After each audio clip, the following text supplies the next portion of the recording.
this video, we're going to take our RL1100, which is set up for 223, to the next level. Gavin here from UltimateReloader.com. I'm back with Kyle Shields.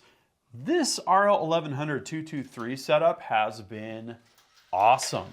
Oh yeah, definitely. In the last video, we took a load for the 223 Trainer bolt action rifle that I built here on the channel. You'll definitely want to check out that story. This rifle is just an absolute laser. And when we set up the RL1100 with the same load that we replicated, that is pretty much the same thing as the Berger 77 grain OTM 223 match ammo. The first 3 shots when I was sighting in from swapping over barrels and putting on a different scope went into 0.162 inches. And with an optical bore sight, I was only off about 1.5 inches. Super happy with that. We've been having a ton of fun with this ammo, and if we can load this in bulk, all the better. Okay, now we're taking that same RL1100 setup, and we're gonna take it to the next level with some Armanov parts and accessories. Tell me what we've got here, Kyle. So we got a replacement tool head, but with Hornady lock and load bushings that That's right. Armanov also makes. If you've used the Hornady lock and load bushings, they're pretty magical. 1/8 of a turn, boom, your powder measure's out or your die is out. Sometimes it's helpful for clearing the machine, setting up dies, emptying the powder measure, and it gives you a little bit of floating die action for better self-alignment. Really cool stuff, and to have that in a tool head that's for the RL1100 is unique, to say the least. But there's also a built-in light. That's right. Yeah. So that'll be pretty cool to check that out as well. It's this really great blue anodized color. Tell me about the rings. So these are their own lock rings that are also supposed to free float in tandem with their lock and load bushings or with their tool heads for the 650/750 and 550. Very good. And then we've also got an Armanov enhanced 223 powder drop insert for the powder measure, the funnel, and then you're going to want to check out our Armanov ammo checkers video. We're going to check every round of ammo that comes off this press. It's a super important thing to do if you're in a match, that kind of thing, to make sure that there's an indented shoulder or a nicked case rim, whatever is going to prevent your ammo from functioning. Bunch of different styles and a bunch of different options for pistol and rifle for the ammo checkers. So check that video out. Why don't we get the stuff out of the packaging and then we'll kind of give it a further look. Sounds good.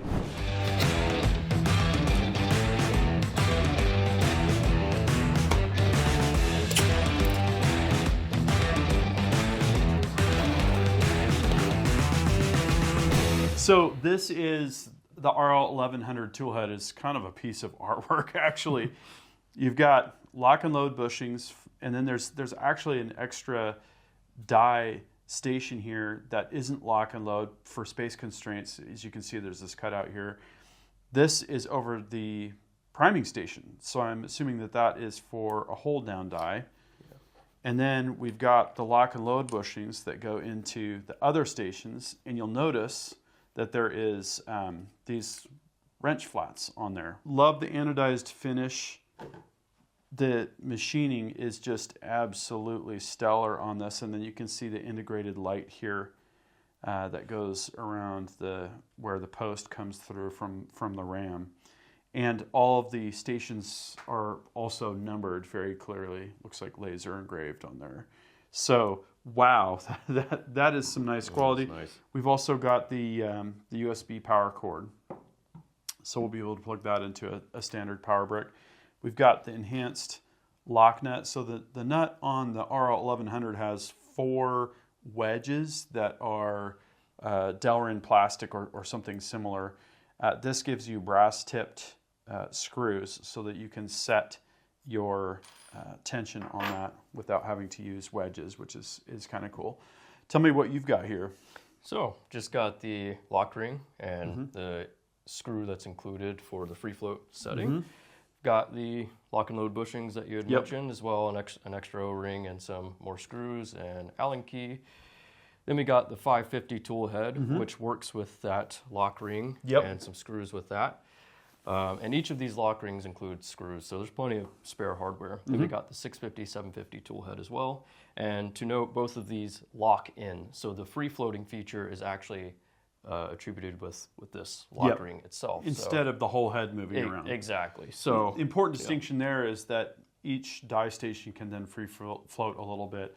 So if you had opposing competing die stations here, it can't shift for both of them in kind of opposite directions. It has to like favor one direction or the other, which I'm assuming is going to probably be around the sizing die station, because that's where a lot of the centering and forces, goes on. So that could potentially steer your bullet seating off or something like that. Yeah.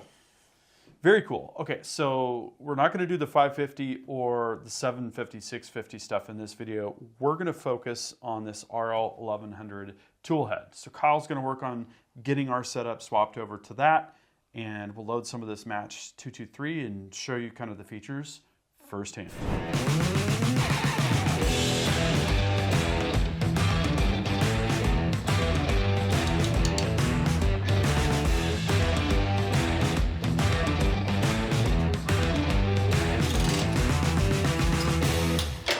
So you've got it all installed. This looks great. It does. Yeah, it looks really good. So in order to install it, all you do is get the original tool head off and the original lock ring off as well. And so then you put their enhanced, we'll call it lock ring, on here. And instead of having these nylon bushings that the Dillon one does, it just has one set screw. So you need to tighten one set screw just a little bit. And there's two spots where you can put the set screw in, so that it ensures that you have access with your Allen key to be able to tighten it down so it doesn't move. Right, exactly. Yeah, and it's all the same instructions as setting up the Dillon original hardware. So you pretty much follow the exact same steps that you would for both removing the tool head and installing a new one on and everything like that. Yeah, once you get this lock ring on there, you put their tool head on, and then you need to set your primer depth adjustment as well. Oh yeah, because the rod for the primer depth is on the tool head. Right. Yep. So yeah, all you do is adjust that and test it out and get it where you need to be, and then start installing the bushings, the lock and load bushings. Which is crazy. The crazy that you can use the lock and load bushings.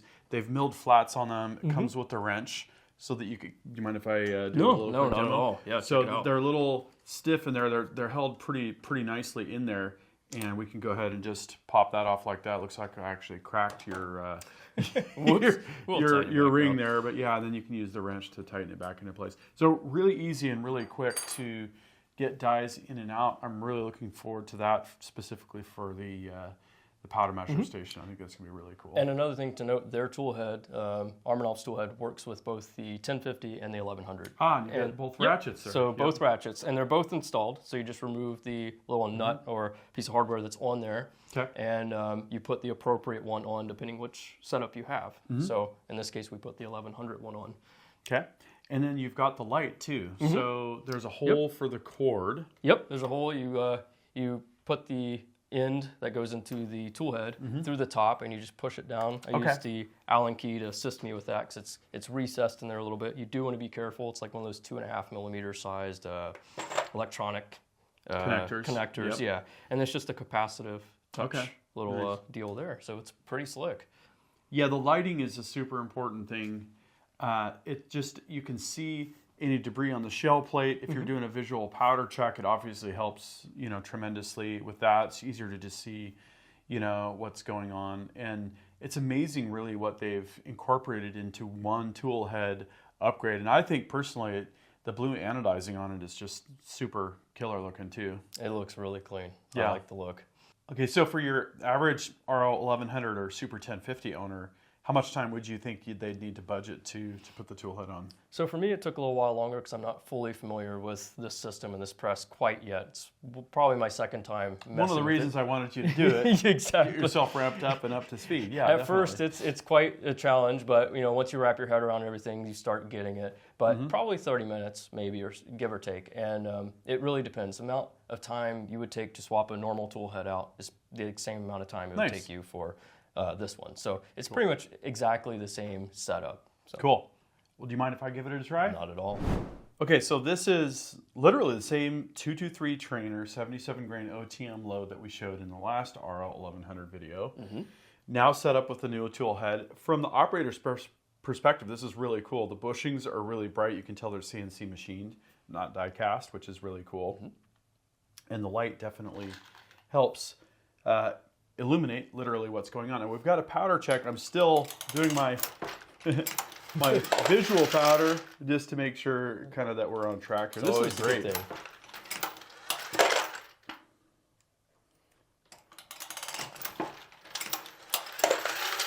Yeah, and with a bullet feeder, this will be great. And obviously that is a part of our next plans with this. We're kind of step by step optimizing this whole setup here.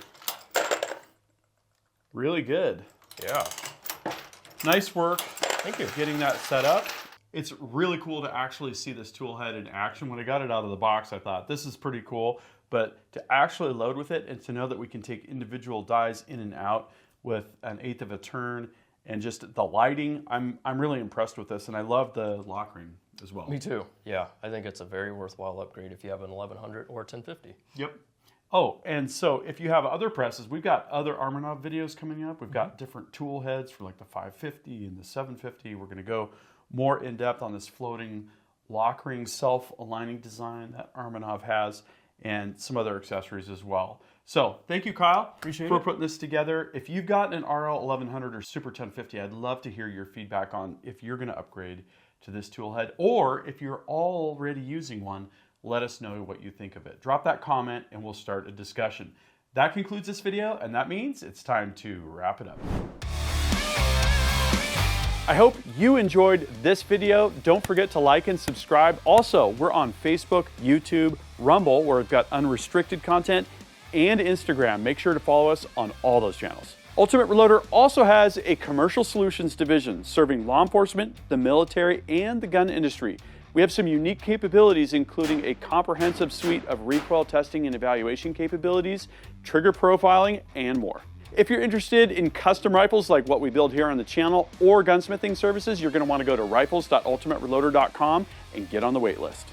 If you want to learn lucrative gunsmithing like what I show here on the channel, including building custom rifles and Cerakote plus a whole bunch more, you're going to want to check out the Colorado School of Trades, schooloftrades.edu. Thanks again for watching.